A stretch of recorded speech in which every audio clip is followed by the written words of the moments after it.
نحمده ونصلي ونسلم على سيدنا ومولانا محمد رسوله النبي الأمين المكين الحنين الكريم الرؤوف الرحيم أما بعد بسم الله الرحمن الرحيم. معزز خواتین و حضرات، اللہ جل مجدہ کی توفیق سے اور اس کے فضل و عنایت سے پچھلے جمعۃ المبارک میں ہم نے جس موضوع کا آغاز کیا تھا وہ تھا فہم قرآن میں ذوق کی اہمیت.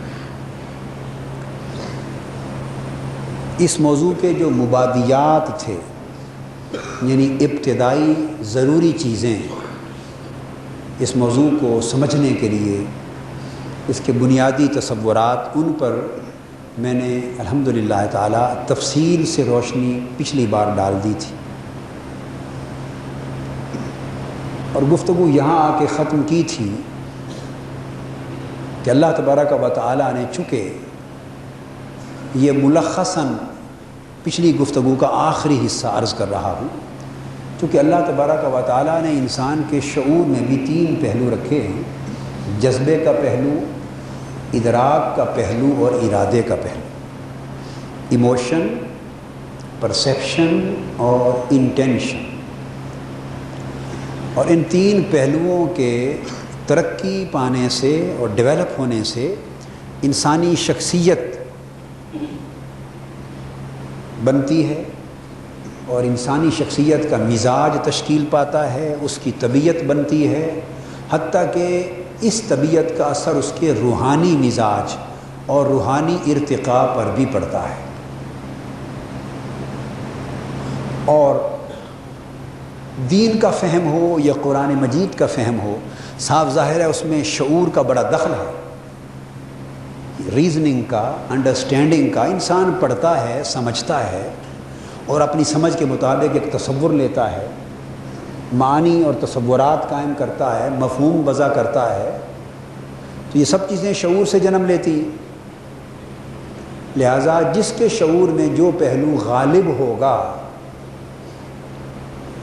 وہ قرآن مجید کا جب مطالعہ کرے گا اور اسلام کی دیگر کتب اور مآخذ اور مصادر کا مطالعہ کرے گا، تو اسلامی تعلیمات اور اسلامی تصورات جو اس کے ذہن میں بنیں گے، جنہیں وہ لکھے گا، جنہیں وہ بیان کرے گا، جنہیں وہ لوگوں تک پہنچائے گا، اگر پوری نیک نیتی سے اور ایمانداری سے بھی کر رہا ہو اور اس میں کوئی بدنیتی کار فرما نہ ہو، تب بھی فطری طور پہ ان تصورات اور نظریات میں فرق و اختلاف کا پیدا ہو جانا نہ صرف ممکن بلکہ عملاً واقع ضروری ہے. اب یہ نقطہ سمجھ گئے نا؟ جس کی طبیعت میں، جس کے شعور میں جذبے کا غلبہ ہے، اس کی طبیعت میں بنیادی طور پر محبت کا عنصر، رغبت کا عنصر اور جمالیاتی پہلو اور ذوقی پہلو اور وجدانی پہلو اس کی طبیعت اور شعور میں غالب ہوگا. اور جس کی طبیعت میں جذبے کا عنصر زیادہ، جس کے شعور میں نہیں ہے، ادراک کا ہے، تو وہ فلسفہ، منطق، علم، نظریہ، فکر، تعقل، سوجھ بوجھ پر زیادہ زور دے گا، اور دین کے اندر اور قرآن مجید کے اندر جو جمالیاتی پہلو ہیں، جو ذوقی اور وجدانی پہلو ہیں، جو روحانی حلاوت اور لذت کے پہلو ہیں، اور کیف و سرور کے پہلو ہیں، اور عشق اور محبت کے پہلو ہیں، از خود اس کی نگاہ میں ان کی اہمیت کم تر ہو جائے گی، اس لیے کہ یہ ذوق اس کے اندر کم تر ہے اور وہ ان کو اپریشیٹ ہی نہیں کر سکتا. اس کی مثال آپ یوں سمجھیں، اس بات کو اور کھول کر سمجھانا چاہوں اگر، تو یوں سمجھیں جیسے ایک آدمی بہرا ہے، تھوڑا بہرا. ایک آدمی، اس کی قوت سماعت بالکل ٹھیک ہے. اب ایک روٹین میں ایک اوسط درجے کی آواز کے ساتھ ایک شخص گفتگو کر رہا ہے، تو صحیح قوت سماعت والا اسے پراپرلی سن رہا ہے، اور جس کے کان یا سماعت خراب ہے وہ اس کو جس کی قوت کم ہو گئی ہے وہ کم سن رہا ہے، اور جس کی قوت بالکل ختم ہو گئی ہے وہ بالکل ہی نہیں سن رہا۔ اب جو کم سن رہا ہے وہ تو شکوہ کرے گا، کہے گا یار تم اتنا آہستہ بول رہے ہو، ذرا اونچا بولو۔ اور جس کی سماعت ٹھیک ہے وہ کہے گا بھائی وہ تو لاؤڈ سپیکر پہ بول رہا ہے، آلریڈی اتنا اونچا بول رہا ہے تو اور اونچا کیا بولے، گلا پھاڑے۔ اب اسے یہ سمجھ نہیں آئے گی کہ مجھے کم سنائی دے رہا ہے، وہ سمجھے گا کہ بولنے والا آہستہ بول رہا ہے۔ یہ بات درست ہے یا نہیں؟ بس اس ایک مثال سے آپ ساری کی ساری چیز کو سمجھ لیں۔ یہی پوزیشن بینائی کی ہے، یہ پوزیشن بینائی کی ہے۔ اب اگر کسی کی بینائی کمزور ہو گئی اور اینک نہ لگائی ہو تو وہ دور کسی چیز کو دیکھے گا تو دھندلا دھندلا نظر آئے گا۔ ایک کی بینائی ٹھیک ہے وہ بڑا کلیئر دیکھے گا۔ اگر تو اسے سمجھ ہے کہ میری بینائی کمزور ہے تو پھر تو یہ بھی سمجھ جائے گا کہ لکھائی ٹھیک تھی، دھندلاہٹ میری بینائی کی بصارت کی کمی کی وجہ سے ہے۔ اور اگر اسے یہ علم ہی نہ ہو کہ میری بصارت کمزور پڑ گئی، وہ کہے گا معلوم نہیں یار یہ دھندلا لکھا ہوا، دوسرا کہے گا نہیں ٹھیک لکھا ہوا۔ اب یہ ایک فطری جو فرق آ گیا ہے، یہ اس کی صلاحیتوں کا، استعدادوں کا، حواس کی کمی بیشی کا فرق ہے۔ اس طرح ذائقہ، ایک شخص کی اگر قوت ذائقہ ختم ہو جائے، آپ اس کو جتنے ٹیسٹی اور ذائقہ دار کھانے اور پھل کھلا دیں اور پوچھیں کیسا ذائقہ ہے، وہ کہے گا یار کچھ ذائقہ تو کوئی نہیں، کھانے ہوتا ہے یا نہیں ہوتا، کوئی خاص ذائقہ نہیں ہے کھانے کا۔ دوسرے کھا رہے وہ کہتے ہیں بڑا خوش ذائقہ ہے۔ تو اصل کھانے کا تو کوئی قصور نہیں، قصور تو یہاں اپنی زبان کی قوت ذائقہ کا۔ اسی طرح آپ شامہ کو لے لیں، سونگھنے کی قوت۔ کئی لوگوں کو زکام ہو جاتا ہے، نزلہ ہو جاتا ہے، بلاکیٹ ہوتا ہے، اور اس کی وجہ سے خوشبو وغیرہ نہیں سونگھ پاتے۔ کچھ لوگ ٹھیک ہیں تو خوشبودار جگہ پہ ہیں، عطر ہے، پھول پڑے ہوئے ہیں، ایک کہتا ہے واہ واہ چمن میں گئے کیا خوب مہک ہے، دوسرا کہتا ہے نہیں مہک ہی کوئی نہیں، کوئی خوشبو ہی نہیں آ رہی۔ اور وہ جو کہہ رہا ہے خوشبو نہیں آ رہی، جھوٹ وہ بھی نہیں بول رہا، جھوٹ۔ اب یہاں یہ ہماری ایک طبیعت کی بات ہے جو میں بتانا چاہتا ہوں۔ یہ وجہ ہے کہ ہم بہت سوں کے ساتھ جھگڑے نہیں کرتے، ہم ہر بات کو نیک نیتی سے دیکھتے ہیں۔ اگر کوئی شخص کہہ رہا ہے کہ یہ بات نہیں ہے، ہم اسے یوں نہیں کہیں گے کہ یہ بے ایمان ہے، جھوٹ بول رہا ہے، ہم کہیں گے نہیں یہ قوت شامہ سے محروم ہے، اس کو خوشبو نہیں آ رہی، تو بس کیا قصور ہے اس کا۔ اب دو باتوں میں فرق آ گیا نا۔ ایک آدمی اس کی کمزوری کو سمجھ رہا ہے، وہ جان بھی رہا ہے کہ بات اس کی درست نہیں، مگر جھگڑا بھی نہیں کر رہا کہ کیونکہ اللہ نے اسے قوت شامہ سے محروم کر دیا ہے۔ دوسرے کو مہکیں آ رہی ہیں، اس کو اللہ نے قوت شامہ عطا کی ہے، تو بات درست اس کی ہے، اس کی درست نہیں ہے، مگر جھگڑا بھی نہیں کرتے، اس کی محرومی ہے۔ ہم بہت سی چیزوں کو اس زاویہ نگاہ سے لے لیتے ہیں، اس لیے ہمارے جھگڑے نہیں ہوتے لوگوں سے۔ لوگ بے شک کرتے پھریں ہم سے، لوگ بے شک کرتے پھریں، اس کی فکر نہیں کرتے، ہم نہیں جھگڑتے۔ کیوں؟ ہم اپنا اپنا زاویہ نگاہ ہے، ہم ہر ایک کو اپنے اس خانے میں اکاموڈیٹ کر لیتے ہیں۔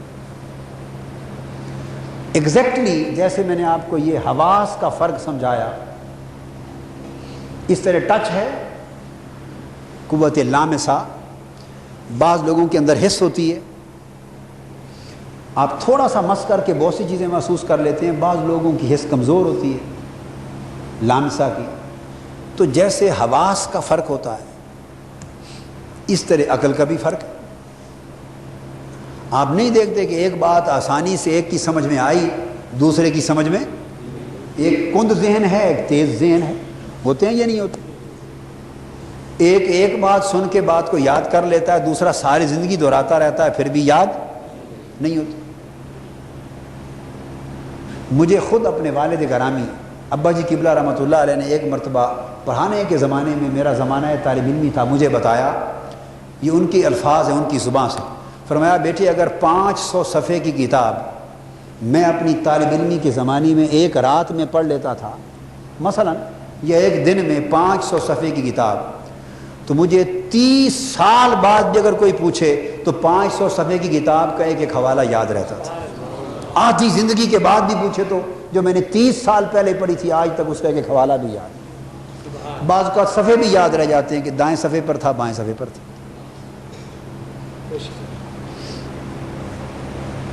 اب میرا تو حافظہ اتنا نہیں ہے, میرا حافظہ بہت پہلے اچھا ہوتا تھا. اب میں اگر خود اپنا تجزیہ کروں تو اب میرا حافظہ 100 میں سے 10 رہ گیا ہے, 90 چلا گیا ہے. اب یہ 10% سے گزارا چلا رہا ہوں اور اس پر بھی اللہ کا شکر ہے. یعنی پہلے طالب علمی کے زمانے یا نوجوانی کے اوائل دور میں حافظہ بہت زیادہ تیز تھا, لیکن یہ بھی ایک نیچرل پروسیس ہے. میں آپ کو یہ بھی نقطہ بھی بتاؤں, یعنی یہ ہیومن مائنڈ کی فیکلٹیز ہوتی ہیں, دماغ کے جو کارخانے ہوتے ہیں, توانائیاں, اگر آپ توجہ دماغ کی ایک خانے کی طرف زیادہ کر دیں تو پھر کیا ہوتا ہے کہ دوسرا خانہ غیر ضروری بوجھ اپنے اوپر سے اتارتا چلا جاتا ہے. یعنی اگر حافظے کی طرف توجہ زیادہ ہو تو کریشن پر دماغ کا خرچ کم ہوتا ہے, تخلیق پر. کیا یعنی افکار, نظریات, خیالات اور تصورات کو تخلیق کرنا, جس کو تخلیقی فکر کہتے ہیں آپ, کریٹو تھاٹ. تو جس زمانے میں حافظہ تیز ہوتا ہے اس زمانے میں انسان کی کریٹیویٹی یعنی فکر اور نظریے اور تصورات کو اور آئیڈیاز کو تخلیق کرنا, یہ بھی دماغ کا ایک فنکشن ہے. اس پر توانائی کم صرف ہوتی ہے. جب زیادہ توانائی قوت حافظہ پر ہوتی ہے تو پھر چھوٹی سی بات ساری زندگی بھی نہیں بھولتی, کیونکہ حافظے کے خانے میں ہر چیز سنبھالی جاتی. ایک سٹیج انسانی زندگی میں آتی ہے کہ اللہ پاک اگر اس سے کوئی ایسا کام لینا چاہیں کہ وہ اس کو فکر کی تخلیق کی طرف توجہ زیادہ ہو جائے, تخلیقی فکر پر اگر دماغ کی صلاحیتیں اور توانائیاں زیادہ خرچ ہونے لگیں تو اسی وقت جو قوت حافظہ والا جو خانہ ہوتا ہے حافظہ, وہ پھر توانائیاں جب مجموعی طور پہ ایک طرف ڈائیورٹ ہوتی ہیں, ایک طرف منتقل ہوتی ہیں, تو دوسرے خانے اپنے اوپر غیر ضروری بوجھ کو کم کر دیتے ہیں تاکہ اس ضروری ہونے والے کام پر توجہ زیادہ کی جا سکے. تو جو یاد رکھنے کی ضروری چیزیں ہیں وہ تو کبھی نہیں بھولتی, اور جن کے بھول جانے سے نقصان نہیں ہوتا, ذرا غیر ضروری ہیں, ان کو وہ پھینکتا چلا جاتا ہے حافظہ. چلو ان کو بھلا دیں تاکہ زیادہ لوڈ نہ پڑے اور زیادہ سے زیادہ توجہ اس عمل کی طرف ہو سکے جس کی ضرورت. تو حافظہ کبھی اس وجہ سے ایک طرف سے کم ہوتا ہے اور دوسری طرف دماغ کا رجحان بڑھ جاتا ہے. تو جب سے فکری, نظریاتی, تحقیقی, علمی اس کام کا تحریکی زندگی میں آغاز ہوا تو فکر کی تخلیق کی طرف توجہ بڑھی, تو حافظے میں جو کچھ ضروری تھا وہ برقرار رہا, جو غیر ضروری تھا وہ واش ہوتا چلا گیا. اور واش ہو کے پھر پیچھے لاشعور میں ایک اور خانہ ہوتا ہے, وہ بھی دماغ میں ایک اور خانہ ہوتا ہے, اس میں وہ سٹور ہو جاتا ہے. یہ قدرت کا ایک کارخانہ ہے, نظام قدرت ہے. وہ جو چیز حافظے سے نکالنی ہوتی ہے ایک اور خانہ ہے 5 خانوں میں سے, اس میں وہ سٹوریج ہے, اس میں وہ سٹور ہو جاتا ہے تاکہ حافظے پر بوجھ نہ رہے. جب کبھی ضرورت پڑے اور وہ خیال, وہ تصور, وہ شکل, وہ لفظ, کوئی چیز سامنے آئے اور ربط قائم ہو الفاظ و معانی کا, تو وہ فوراً وہ بات سٹور سے نکل کر منظر عام پہ آ جاتی ہے, تو یاد آ جاتی. یعنی یہ دماغ کا کارخانہ قدرت ہے. میں نے تھوڑا سا پروسیس سمجھا دیا آپ کو, ایک مضمون سمجھا دیا کہ دماغ کیسے کام کرتا ہے. کسی وقت فرصت ہوئی تو اس کے اوپر مزید تفصیل سے بات کروں گا. آج سمجھانا مقصود یہ تھا. تو آپ دیکھتے ہیں کہ کسی کا حافظہ کم ہے, کسی کا زیادہ. اب ایک شخص کو بات یاد رہی, دوسرا بھول گیا, اور جو بھول گیا, بالکل ہی بھول گیا, وہ کہے گا یہ ہوئی نہیں تھی, وہ کہے گا یہ ہوئی نہیں تھی. جس کو یاد ہے وہ کہے گا میری آنکھوں کے سامنے ہے, بالکل یاد ہے, ہوئی تھی. اب آپ کس کو جھوٹا کہیں گے؟ اگر تو کوئی جھوٹ کی نیت سے انکار کر رہا ہے تو پھر جھوٹا ہے. اگر بھول گیا ہے تو اللہ نے بھی معاف کر دیا. بھول کر تو روزے دار نے کھانا کھا لیا تو رب اس کھانے کو بھی معاف کر دیتا ہے, مگر ہم نہیں معاف کرتے ایک دوسرے کو. ہم سے بھول ہو جائے تو مرتے دم تک معاف. ہم کتنے ظالم لوگ ہیں.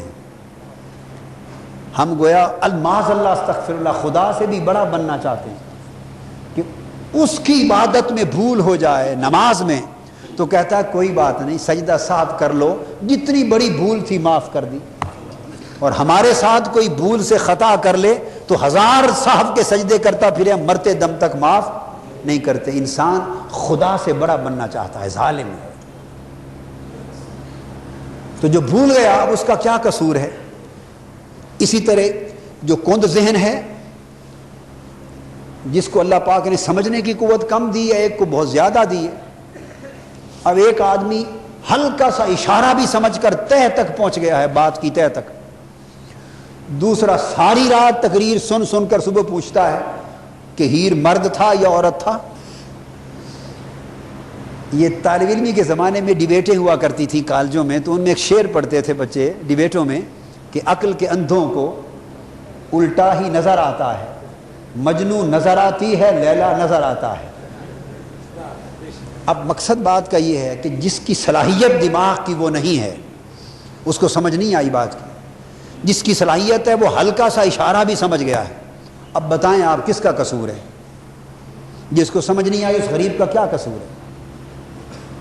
یہ میں آپ کو مثالیں دے رہا ہوں۔ پہلے حواس کی مثال دی، حواس خمسہ کی، اب آپ کو عقل کی مثال دی۔ تو جس طرح حواس عقلی میں کمی بیشی ہے، جس طرح حواس خمسہ میں ظاہری میں کمی بیشی ہے، اسی طرح ذوق، وجدان، جذبہ، ارادہ، ادراک اور شعوری صلاحیتوں میں بھی کمی بیشی ہوتی۔ اب 3 علماء ہیں، ہم مسلکوں فرقوں کی بات نہیں کرتے، 3 علماء ہیں۔ ایک کا جذبے کا چشمہ ہی سوکھا ہوا ہے، ایک کے اندر جو چشمہ جذب ہے، جذبے کا چشمہ ذوق، جس سے ذوق پھوٹے گا، جس سے جذبات کی کیفیات جنم لیں گی، جس چشمے کا پانی پینے سے کچھ محبت کی سمجھ آئے گی، کچھ عشق کی خبر ہوگی، کچھ کیف و سرور کی خبر ہوگی، کچھ ذوق اور انبساط، یہ ایک پھر تصور ہے، پھر حسن و جمال کی بات ہوگی۔ الغرض پوری جمالیاتی دنیا جس چشمہ ذوق سے پھوٹتی ہے، جس کا وہ چشمہ ہی سوکھا ہوا ہے، آپ اس کو عشق رسول کی بات کرتے رہیں ساری رات، زلف رسول کی بات کریں، کبھی چشمان مصطفیٰ کی بات کریں، کبھی مدینے کے کوچہ و بازار کی بات کریں، کبھی کہیں کہ اس نام پہ بک گئے، وہ کہیں گے پاگل ہیں، بکتے پھرتے ہیں، یہ کیا ہے تماشا ہے؟ یہ زلفوں کی باتیں کر رہے ہیں، کوئی دین ہے؟ یہ حضور کی چشمان مقدس کی باتیں کر رہے ہیں، تم حلال حرام کی بات کرو، روزے کی فرض حرام واجبات کی بات کرو، یہ حضور کی آنکھوں کی بات کرتے ہیں۔ کوئی مسکرانے کی بات کرتا ہے، کوئی حسن سراپا کی بات کرتا ہے، کوئی شہر مدینہ، کوئی گنبد خضرا، کوئی جالیوں کی بات کرتا ہے، وہ تو یہی کہے گا نا یہ کیا دین ہے؟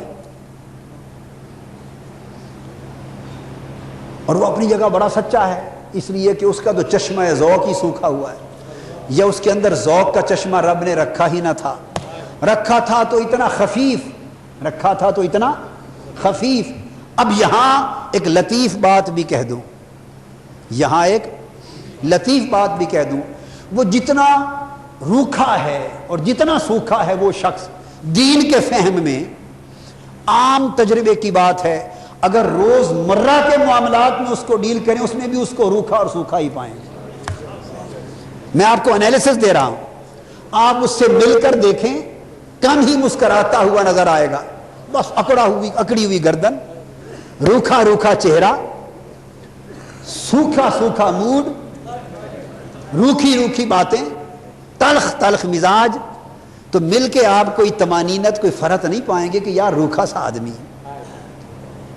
تو مجلس میں بھی حلاوت نہیں، بات میں بھی حلاوت نہیں، تو وہ آپ وہ جو ذوق کا فقدان ہے اس کے شعور میں، اس کی طبیعت میں، اس کے مزاج نے، نہ صرف یہ کہ اس نے اس کے فہم دین کو متاثر کیا ہے، نہ صرف یہ کہ اس نے اس کی معرفت قرآنی کو متاثر کیا ہے، نہ صرف یہ کہ اس ذوق کے فقدان نے اس کے پورے تصورات دین کو متاثر کیا ہے اور اس کے اسلامی نظریات کو متاثر کیا ہے، بلکہ اس کی پوری زندگی کو متاثر کر دیا، پوری زندگی کو متاثر کر دیا۔ اب آگے چلیے، ضروری نہیں کہ ہر بات ہر ایک میں پوری ہو، کسی میں کوئی بات، کسی میں، مگر کوئی نہ کوئی منظر آپ دیکھ لیں گے۔ ایسے ہی شخص کی آپ نجی زندگی میں جھانکیں، آپ دیکھیں گے کہ بنیادی طور پر اس کے اندر لوگوں سے پیار کرنے کا عنصر بھی کم ہوگا، اس لیے کہ جسے حضور کے پیار کی سمجھ نہیں آئی وہ لوگوں سے کیا پیار کرے گا،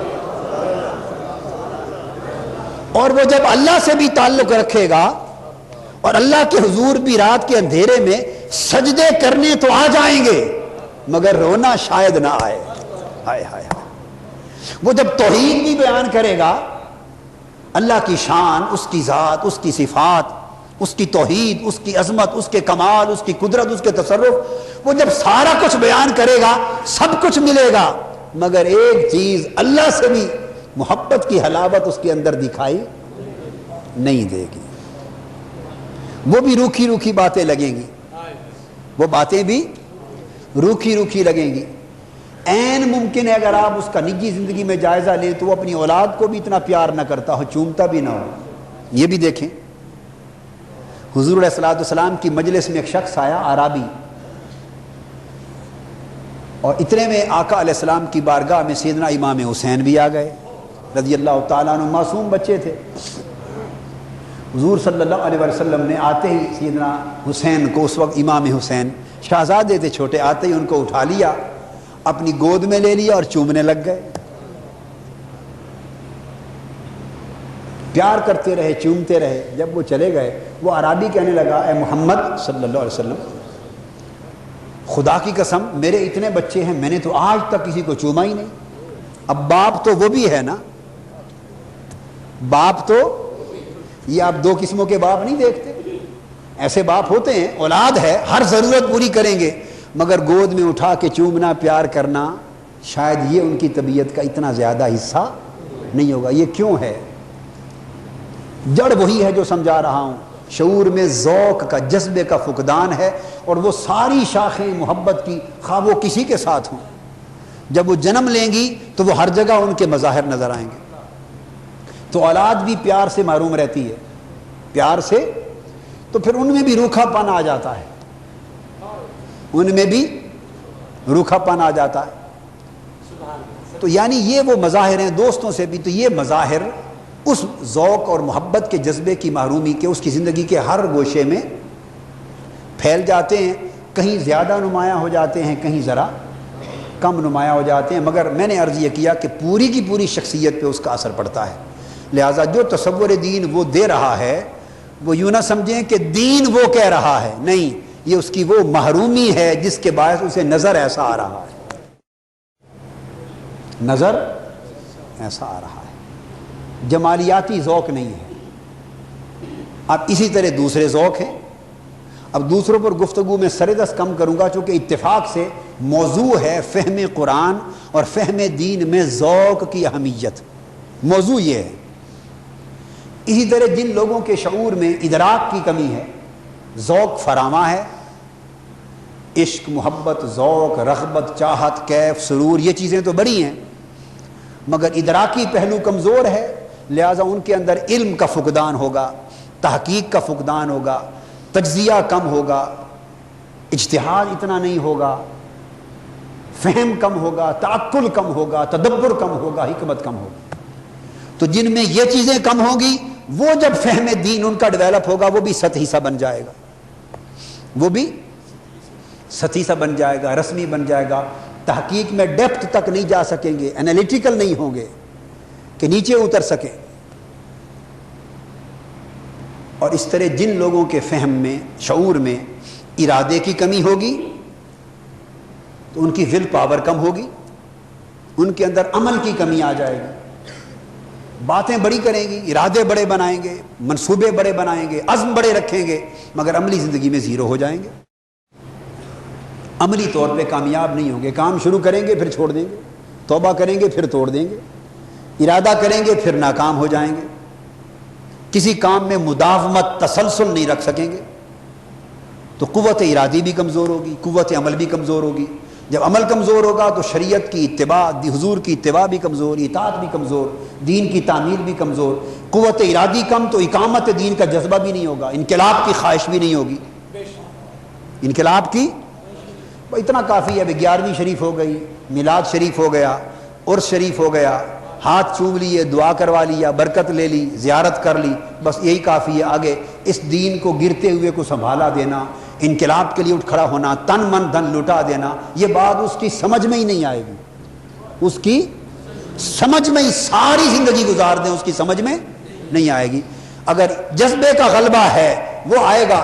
جس دن تو قادری صاحب سے ایسی تقریر سن لی جس میں حضور کے عشق کی باتیں ہیں، واہ واہ کرتا جائے گا، واہ جی آج کمال کر دیا۔ اور جس دن تقریر سن لی، جس دن قادری صاحب نے درس دے دیا کہ اس دین کی اقامت کے لیے اٹھو اور تن من دھن لٹانے کی فکر کرو، سن تو لیا مگر کہا کہ آج کوئی عشق کی بات نہیں ہوئی، مزہ نہیں آیا۔ وہ مزے ہی ڈھونڈتا پھرتا ہے، اسے خبر نہیں کہ مزے کے علاوہ بھی کچھ ہے۔ تو اب آپ نے دیکھا نا کہ ہر ایک کا فرق ہے، ہر ایک کا فرق ہے۔ یہاں ایک بات کہہ دوں اور وہ یہ کہ یہ اللہ کا شکر ہے اور اللہ کی عزت کی قسم، میں اللہ کی عزت کی قسم کھا کے کہہ رہا ہوں، اس میں میرا کچھ نہیں ہے، میرا کچھ نہیں ہے۔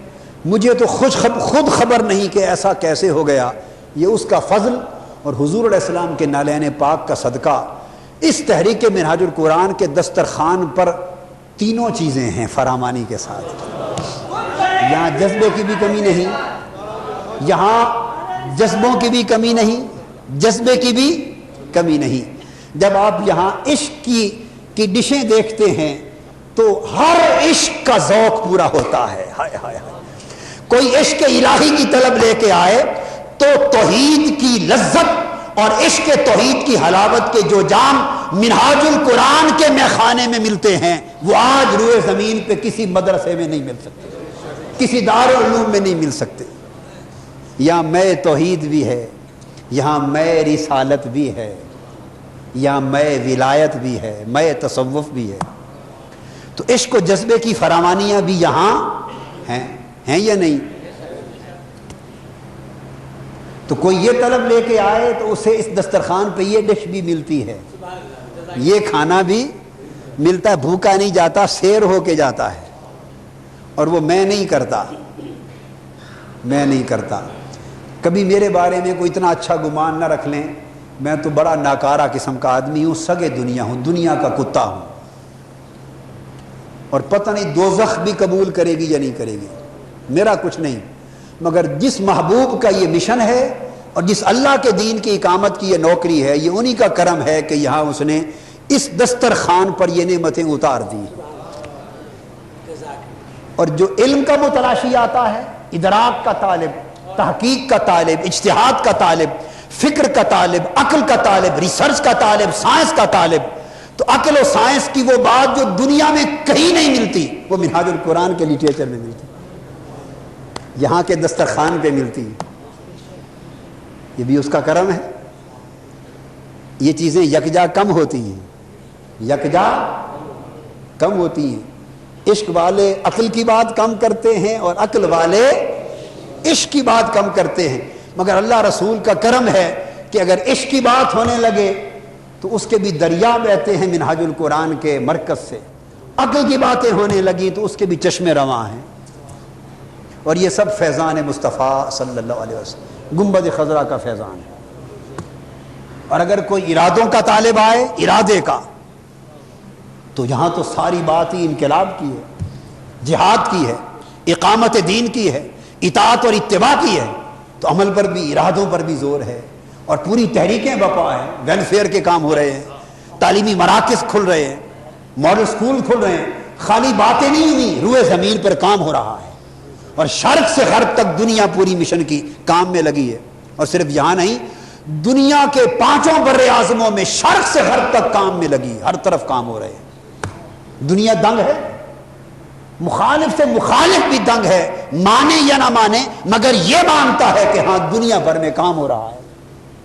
تو ارادوں کی بھی فراوانی، تعمیل ہو رہی ہے، عمل درآمد ہو رہا ہے۔ تو جس سمت آپ دیکھتے ہیں کمی نظر نہیں آتی، یہ اللہ کا فضل اور حضور علیہ السلام کے نالین پاک کا صدقہ اور حضور غوث پاک کی خیرات ہے رضی اللہ تعالیٰ عنہ۔ جو چاہیں سو آپ کریں، ہم کو ابس بدنام کیا، ہمارا کچھ نہیں۔ میں آپ کو یہ بات عاجزی اور انکساری کے طور پہ نہیں کہتا، اظہار حقیقت کے طور پہ کہتا ہوں، تاکہ جو کچھ میں نہیں ہوں کہیں مجھے وہ نہ سمجھ لینا. بس ایک نوکری ہے جیسے آپ کی ہے، جیسے میری ہے، لگی ہوئی ہے، ڈرتے رہتے ہیں کہ لگی رہے. بات اب تک کیا ہے وہ مصرع، یہ سب تمہارا کرم ہے آقا. کہ بات شاعر نے تو کہا نا کہ بات اب تک بنی ہوئی ہے، میں تو کہتا ہوں کہ بات یوں ہی بنی ہوئی ہے. کہ اصل میں تو کچھ بھی نہ تھا، کچھ بھی نہیں، اور بات یوں ہی بنی ہوئی ہے. حضور علیہ السلام کے نالین پاک کی خیرات ہے. اس دسترخوان پر تینوں چیزیں یکجا ہیں. اس لیے جب آپ دیگر جگہوں پر جاتے ہیں تو آپ کو جب تصورات دین اور تعلیمات اسلام ملتی ہیں تو وہ یک طرفہ ملتی ہیں. کیا؟ یہاں الحمدللہ جو تصور ملتا ہے وہ کلی تصور ملتا ہے. اس تصور میں جذبہ بھی درج ہوتا ہے. سو ذوقی جو ذوق سے جو معرفت قرآن آتی ہے وہ حصہ بھی درج ہے. جو علم و ادراک سے معرفت قرآن آنی ہے وہ بھی حصہ شامل ہے. اور جو ارادہ و عزم سے معرفت قرآن اور معرفت اسلام آنی ہے وہ بھی شامل ہے. اللہ کا فضل سے یہ وجہ ہے کہ اس عصر حاضر میں تحریک منہاج القرآن کو تھوڑے عرصے کے اندر بڑی زیادہ قبولیت مل گئی ہے کہ لوگ الگ الگ طلب کے تھے اور یہاں ہر کسی کو اپنی طلب مل گئی. جو مرغ کھانے والا تھا اسے مرغ مل گیا، جو سبزی خور تھا اسے سبزی مل گئی، جو دال کا طالب تھا اسے دال مل گیا، جو بریانی مانگتا تھا اسے بریانی مل گئی، جو زردہ اور میٹھا مانگتا تھا اسے وہ مل گیا، اور جو فاقے مانگتا تھا اسے فاقہ بھی مل گیا. جسے ان چیزوں سے کوئی غرض نہ تھی، وہ صرف ہو کی مستی مانگتا تھا، اسے شب بیداریوں میں ہو کی مستی بھی مل گئی. جو ہنسنا چاہتا تھا اسے ہنسنا مل گیا، جو رونا چاہتا تھا اسے رونا مل گیا. یعنی یہ وہ دسترخوان ہے. اب کام تو آپ کا ہے نا کہ اپنی طلب کے مطابق ڈش تلاش کر لیں اور کھائیں اور تقویت پائیں. تو ذوق کی اہمیت کی بات ہو رہی تھی. تو جیسے آپ نے یہ بات سمجھ لی کہ شعور کے ساتھ پوری شخصیت بنتی ہے اور اس کے اثرات پوری زندگی پر مترتب ہوتے ہیں، اس طرح دین اور قرآن کا جو فہم و تصور ڈیولپ ہوتا ہے اس کے اوپر بھی اس کی شخصیت، اس کے مزاج اور اس کے شعوری مزاج کا اثر پڑتا ہے. اب قرآن مجید کی وہ آیتیں، اب جن لوگوں کے اندر ذوق کا چشمہ نہیں ہے یا ذوق کے رخ کی کمی ہے یا فراوانی نہیں ہے، وہ جب قرآن پڑھتے ہیں تو انہیں قرآن کے اندر حصہ ذوق نظر ہی نہیں آتا. اور قرآن کا جو ذوقی مقام ہے، قرآن کا جو ذوقی مقام، جمالیاتی مقام،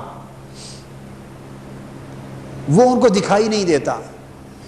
اب پلٹ کر میں اس وقت گفتگو ختم کرتے ہوئے، چونکہ وقت نماز کا ہو چکا ہے، میں پھر چند صورتوں کی آیتیں پڑھتا ہوں تاکہ موضوع کو اب اس کے ساتھ مربوط کر لوں. اب جب آپ سمجھ گئے تو اب دیکھیے کہ قرآن مجید کے بیان میں، اسلوب میں اللہ رب العزت نے ذوق کو کتنا دخل دیا. اب ایک بات بڑی دلچسپ وہ یہ کہ پہلی صورتیں، بڑی بڑی صورتیں مدینہ میں اتری، مدینہ طیبہ میں. آخری چھوٹی چھوٹی صورتیں، آخری پاروں کی جو ہیں وہ مکہ معظمہ میں اتری. تو جب مکہ معظمہ میں یہ صورتیں اتر رہی تھیں، چھوٹی چھوٹی صورتیں آخری، تو اس وقت ان کے مخاطب اولی زیادہ تر کفار اور مشرک تھے، اور بڑے بڑے اکھڑ لوگ تھے جن کے دل پتھروں سے اور لوہے سے بھی زیادہ سخت تھے. بیٹیوں کو زندہ درگور کر دیتے مگر رونا نہ آتا، زندہ ذبح کر دیتے، زندہ قبر میں دفن کر دیتے مگر رونا نہ آتا. چھوٹی چھوٹی بات پر نسلیں قتل کر دیتے مگر دل نہ دہلتے. اتنے سخت گیر تھے، سخت مزاج تھے، اکھڑ طبیعت کے لوگ تھے، کافر اور مشرک تھے، رعونت تھی، تکبر تھا، قبائل پرستی تھی، قبیلہ پرستی تھی، نسل پرستی تھی، زباں پرستی تھی. ایک عجیب معاشرہ تھا. اب وہ سنگ دل لوگ، سخت مزاج لوگ، سخت طبیعت لوگ، سخت دماغ لوگ، سب سے پہلے مخاطب قرآن کے وہ ہیں. اور اللہ کی شان کہ آقا علیہ السلام کو مبعوث بھی اس سخت گیر لوگوں میں فرمایا. نرم طبیعت لوگوں میں نہیں کیا. اگر اللہ چاہتا تو آقا علیہ السلام کی ولادت بھی کسی ایسے ملک یا شہر میں فرما دیتا جس علاقے کے لوگ بڑے نرم ہوتے, بڑے خوش اخلاق ہوتے, ٹھنڈی طبیعت کے ہوتے, کیا وہی مبعوث فرما دیتا. مگر وہاں نہیں مبعوث کیا, اس علاقے میں مبعوث کیا جس علاقے کے لوگوں سے زیادہ بد مزاج, سخت گیر, سخت گو, سخت عمل اور درست طبیعت کا اور کوئی علاقہ نہ تھا. بات بات پہ قتل و غارت. ایسے علاقے میں مبعوث کیا, اور مبعوث جس نبی کو کیا وہ سراپا رحمت, وہ سراپا محبت, وہ سراپا نرمی, وہ سراپا اخلاق, وہ سراپا پیار. مبعوث اس پیغمبر کو کیا, اور جس ماحول اور معاشرے میں کیا وہاں ان چیزوں کا وجود ہی نہیں. اب قرآن اترا, اب اس ریلیونس کو سمجھ کے آپ قرآن کا جو فہم ہے اس میں ذوق کی اہمیت سمجھیں گے. اب اگر خالی تعلیمات اتار دیتے کہ نماز پڑھا کرو, روزے رکھا کرو, حرام کو چھوڑ دو, حلال اپناؤ, جیسے قرآن مجید کی باقی صورتوں میں آیتیں آئیں, یہ احکام ہیں, یہ حکم ہیں, یہ اخلاق ہے, یہ شریعت ہے, یہ دین ہے, یہ نظام زندگی ہے, یہ حقوق ہیں, یہ فرائض ہے. اگر وہ عمومی تعلیمات جو مدینہ میں اترنی شروع ہوئی, مدینہ طیبہ میں آ کر جو سورہ بقرہ میں آئیں, جو سورہ آل عمران میں اتری, جو سورہ نساء میں اتری, جو سورہ مائدہ میں اتری, جو انعام میں اتری, اور اس طرح بہت سی صورتوں میں جو ترتیب کے ساتھ اللہ پاک نے تعلیمات اتاری اور قرآنی احکام اتارے, اگر شروع سے ہی وہی اترنا شروع ہو جاتے, یہ حکمت عزتی تھی.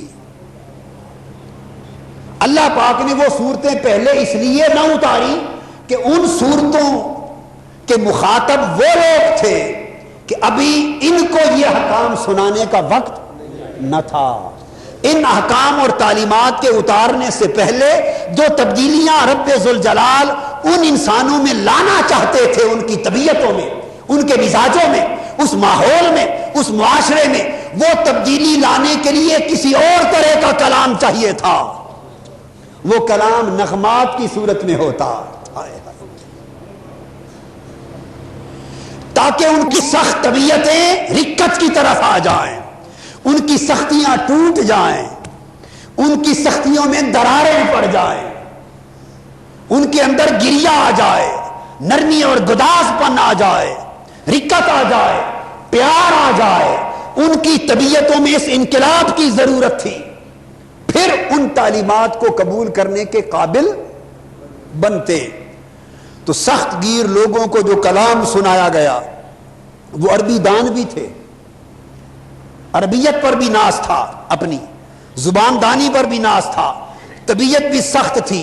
تو اللہ پاک نے جو صورتیں اور آیتیں اس دور میں اتاری ان میں معنی بھی تھا, پیغام بھی تھا, تعلیم بھی تھی, حکم بھی تھا, ایمان کا فکر بھی تھا, توحید کا فکر بھی تھا, آخرت کی فکر بھی تھی. مگر ان ساری چیزوں کے ساتھ ساتھ یہ سارے پیغام الفاظ کے جس جامے اور الفاظ کے جس لباس میں اور الفاظ کے جن لفافوں میں بھیجی ان میں سارا پیار تھا, ان میں نغمگی تھی, ان میں حسن تھا, ان میں ذوق تھا, اس میں جمالیات تھی. یوں جب کلام الہی اترتا مکہ کی زمین پر یوں لگتا جیسے الوہی نغمات آبشار بن کے گر رہے ہیں. والمرسلات عرفا فالعاصفات عصفا والناشرات نشرا فالفارقات فرقا فالملقيات ذكرا عذرا او نذرا. یہ سر کو چھوڑے, میں بے سرا آدمی ہوں تو سر نہیں لگانا مقصود. آپ کو میں قرآن مجید کا اسلوب سمجھا رہا ہوں. کبھی فرمایا فَإِذَا النُّجُومُ طُمِسَتْ وَإِذَا السَّمَاءُ فُرِجَتْ. آپ ہر آیت کے آخری لفظ کو دیکھیں, اس کے صوتی توازن کو دیکھیں, شاعری نہیں مگر شاعری پیچھے رہ گئی. وَإِذَا الْجِبَالُ نُسِفَتْ وَإِذَا الرُّسُلُ أُقِّتَتْ لِأَيِّ يَوْمٍ أُجِّلَتْ. ہر آیت کا آخری لفظ، اس کا وزن، صوتی نغمگی، اس کا ترنم. نغمگی میری زبان کی وجہ سے کم ہو رہی ہو تو معاف کر دیں، صرف قرآنی الفاظ پہ توجہ کریں، کیونکہ اس وقت میں کوئی اس خاص نظم سے تو نہیں پڑھ رہا ہوں، نکتہ سمجھانا مقصود. وَالنَّازِعَاتِ غَرْقًا وَالنَّاشِطَاتِ نَشْطًا وَالسَّابِحَاتِ سَبْحًا فَالسَّابِقَاتِ سَبْقًا فَالْمُدَبِّرَاتِ أَمْرًا. ہر آیت کا آخری لفظ، اس کا پہلا، اس کا بہاؤ، صوتی نغمگی، اس کا ترنم، اس کا تغنم، یہ کفار کو سنایا جا رہا ہے. پیغام بھی ہے، تعلیم بھی ہے، حکم بھی ہے، فکر بھی ہے، ساتھ نغمگی بھی ہے. یہ ذوق کا پہلو، یہ جمالیات کا پہلو. وَإِذَا الشَّمْسُ كُوِّرَتْ وَإِذَا النُّجُومُ انكَدَرَتْ وَإِذَا الْجِبَالُ سُيِّرَتْ وَإِذَا الْعِشَارُ عُطِّلَتْ. ایک ایک آیت کے نظم کو دیکھیں. وَإِذَا الْوُحُوشُ حُشِرَتْ وَإِذَا الْبِحَارُ سُجِّرَتْ وَإِذَا النُّفُوسُ زُوِّجَتْ وَإِذَا الْمَوْءُودَةُ سُئِلَتْ بِأَيِّ ذَنبٍ قُتِلَتْ. ایک نظم ہے قرآن مجید کا، اسلوب ہے، نغمگی ہے، ایک اتار چڑھاؤ ہے. اس طرح قرآن مجید ان کو خطاب فرما رہا تھا.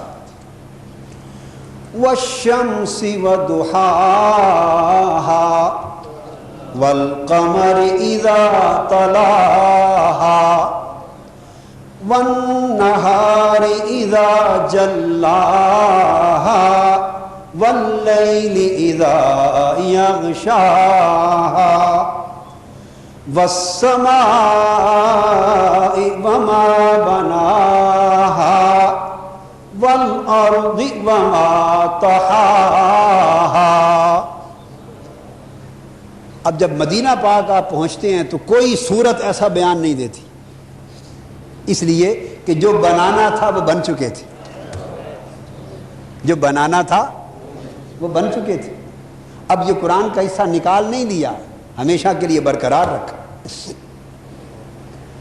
آگے پھر قرآن مجید کا اسلوب، جہاں کسی چیز میں جہنم کا ذکر آ رہا ہے، کیا جہنم آگ کی بھری ہوئی، اژدہاؤں کی بھری ہوئی، عذاب کی بھری ہوئی، تکلیف دہ اذیت ناک جگہ ہے. جب اس کا بیان کیا تو فرمایا تکاد تمیز من الغیظ، تمیز من الغیظ. اب آپ اس لفظ پہ غور کریں، تمیز من الغیظ. ان الفاظ میں جس کو کوئی ایک لفظ بھی عربی کا نہ آتا ہو اور معنی نہ جانتا ہو، آپ سے پوچھتا ہوں اس میں نرمی لگ رہی ہے کہ سختی لگ رہی ہے؟ صرف لفظوں کی آواز سن کر بتائیں. سختی لگ رہی ہے نا؟ تو سختی بولتی ہے کہ جہنم کا ذکر ہو رہا ہے. دیکھو نا لفظی توازن سے کس طرح کام لیا. اب ایک اور آیت کا حصہ پڑھتا ہوں، کوئی معنی آپ کو معلوم نہیں، بتائیے اس میں کیا لگ رہا ہے. اذا دکت الارض دکا دکا. کیا لگ رہا ہے؟ لگ رہا جیسے کوئی چیز تھر تھرا رہی ہے اور ٹکرا رہی ہے اور ٹوٹ پھوٹ کا عمل محسوس ہوتا ہے. اذا دکت الارض دکا دکا، لگ رہا ہے نا کہ نرمی لگ رہی ہے. قیامت سے پہلے زمین کا ٹکرا جانا اور ٹکڑے ٹکڑے پاش پاش ہو جانے کا ذکر ہے. اب ایک اور آیت کا حصہ پڑھتا ہوں، اس کے پر پڑھ کے، یعنی آپ بالکل معنی پر توجہ کیے بغیر محض الفاظ کی جو اندر معنویت ہے اس پر کریں. مرج البحرین یلتقیان. کیا ہے؟ کوئی شد ہے کہیں؟ شد نہیں ہے نا، چونکہ شد نہیں سو شدت بھی نہیں، کہیں شد نہیں سو شدت بھی نہیں.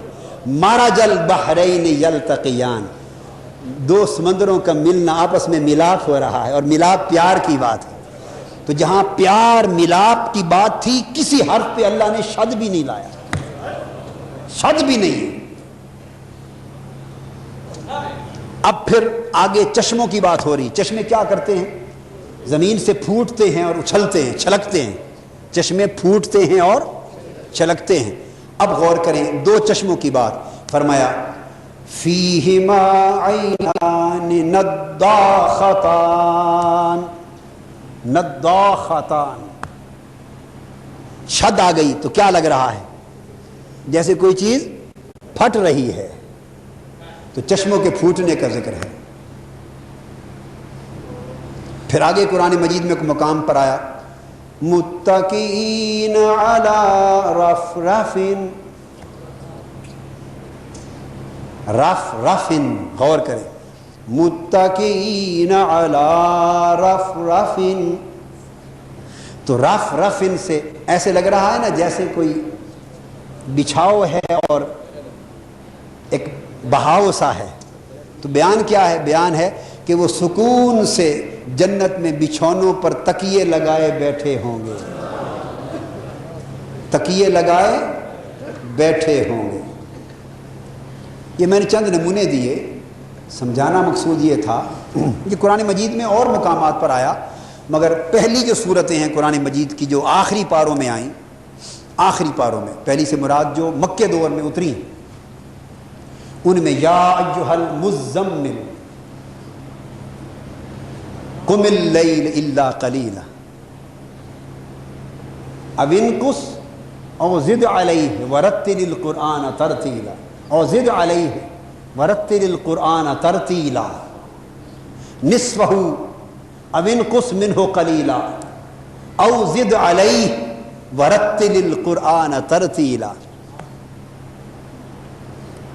انا سنلقی علیک قولا ثقیلا ان لک فی النہار سبحا طویلا. آپ دیکھتے ہیں ذرا کیا اسلوب ہے. کبھی فرمایا والنجم اذا ہوا ما ضل صاحبکم وما غوا وما ينطق عن الہوا ان هو الا وحی یوحی علمہ شدید القوا ذو مرۃ فاستوى وهو بالافق الاعلی ثم دنا فتدلی فکان قاب قوسین او ادنی. آپ ذرا غور کر لیں، ایک ایک آیت جو پہلے پاروں کی آیتیں جو مکہ میں اتری ہیں. اب یہ سارا اسلوب بات ختم کرتے ہوئے اس سوال پہ چھوڑتا ہوں کہ میں سوال کرتا ہوں ان لوگوں سے جن کے خیال میں دین میں، قرآن میں، اسلام میں ذوق کی، جمالیات کی، محبت کی، ان چیزوں کی کوئی جگہ نہیں ہے. یہ سارا کچھ جو قرآن کی صورتیں بڑی بڑی ہیں، یہ ذوق نہیں تو اور کیا ہے، یہ جمالیاتی حسن نہیں تو اور کیا ہے، یہ صوتی نغمگی نہیں تو اور کیا ہے. سادہ سادہ تعلیمات دے دی جاتی. یہ الفاظ کے نغمے کی ضرورت کیا تھی؟ یہ الفاظ کے بہاؤ کی ضرورت کیا تھی؟ ان آیتوں میں ترنم کی فضا پیدا کرنے کی ضرورت کیا تھی؟ ان آیتوں کے مضامین میں ایک نغمگی، اس نغمگی کا ماحول پیدا کرنے کی ضرورت کیا تھی؟ یہ لفظوں میں قوافی، کافیوں، ردیف کی طرح ہم وزن الفاظ بنانے کی ضرورت کیا تھی؟ آیتوں پر آیتیں لگا کر جیسے ہیرے جڑ جاتے ہیں، اس ماحول کو پیدا کیوں کیا گیا؟ الفاظ اور آوازوں کی آبشار کیوں لائی گئی؟ الفاظ ایسے لگ رہے ہیں جیسے الوہی فصلوں کے ماحول میں کوئی لہلہا رہا ہو، آبشاریں گنگنا رہی ہوں، نغموں کی آوازیں کانوں میں آ رہی ہوں. مقصود کیا تھا؟ وہ جو سخت دل تھے، جو سخت دماغ تھے، تعلیمات ان کے دماغ کو جا کے جھنجھوڑے اور الوہی نغمات پیار کے ہتھوڑوں سے ان کے دلوں کو توڑنے لگے. تاکہ بات اور پیغام ان کے دماغ تک پہنچے اور نغموں کے ذریعے رب کا پیار ان کی روحوں تک پہنچے، تاکہ دماغ بھی جھنجھوڑے جائیں اور دل اور روحیں بھی جھنجھوڑ کے رکھ دی جائیں، اور وہ سوچنے پر مجبور ہوں کہ یارو یہ نغمہ کیسا ہے، ہائے ہائے یہ نغمہ لاہوتی کیسا ہے۔ ادھر وہ فکر انہیں سوچنے پر مجبور کرے، ادھر خدا کا پیغام توحید، فکر آخرت، پیغام رسالت اور تعلیمات قرآن انہیں اپنی زندگی پر سوچنے کے لیے جھنجھوڑے، اور ساتھ یہ نغمگی، یہ ترنم، یہ تغنم، یہ الفاظ کا کیف، یہ سرور، یہ بہاؤ آبشار بن کر ان کی روحی، ان کی اجڑی ہوئی روحوں کی بستیوں میں اتر جائے اور ان کو آبادیاں نصیب ہوں، ان کے تن بھی سمرے، ان کے من بھی سمرے۔ تو تعلیمات اس لیے تھی تاکہ علمی ادراک کا اور ارادے کے پہلو پورے ہوں، اور یہ کیفیات لفظی اس لیے تھی تاکہ ان کے جذبی طلب بھی پورے ہوں۔ تو رب کائنات نے جب انسانی سرشت اور فطرت کو بدلنا چاہا تو رب نے زور جتنا تعلیمات پر دیا اس سے کہیں بڑھ کر نغمات پر دیا، الوہی نغمات پر، جمالیات پر دیا، اور یہ دونوں ملا کر طبیعتوں کو بدل ڈالا، طبیعتوں کو بدل ڈالا۔ پھر جب وہ سنور گئے اور بدل گئے تو پھر کام آسان ہو گیا، تختی صاف ہو گئی، جو چاہیں لکھتے چلے جائیں۔ اور آخری بات یہ کہ آج کا دور پلٹ کر دور جاہلیت کی طرح ہو گیا ہے، آج کا دور پلٹ کر اسی دور پر آ گیا ہے۔ آج اسی تحریک کے ذریعے دین زندہ ہوگا، اور اسی مشن اور اسی پیغام کے ذریعے نوجوان نسل پھر پلٹ کر دین کے چشموں کی طرف آئے گی، چونکہ بستیاں دلوں کی اجڑ گئیں، طبیعتیں بگڑ گئیں، دل و روح کی بستیاں اجڑ گئیں، طبیعتیں بگڑ گئیں، بدی نے زور ڈال دیا، نیکی دب گئی، ماحول پلٹ کر وہی آ گیا جو مکی دور کا سا تھا۔ لہذا ضرورت یہ ہے کہ آج ایسی تحریک سے دین کو زندہ کیا جائے کہ جو تعلیمات کے ذریعے دماغ کو جھنجھوڑے اور پیار کے نغمات کے ذریعے دلوں کو جھنجھوڑ دے، اور یہ کام آج صرف تحریک منہاج القرآن کے پلیٹ فارم سے ہو رہا ہے۔ اللہ کا شکر اور اس کی رحمت ہے۔ اللہ تبارک و تعالی حضور صلی اللہ علیہ وسلم کے صدقے سے ہمیں دین کی کامل معرفت اور کامل عمل کی توفیق عطا فرمائے۔ وما علینا الا البلاغ۔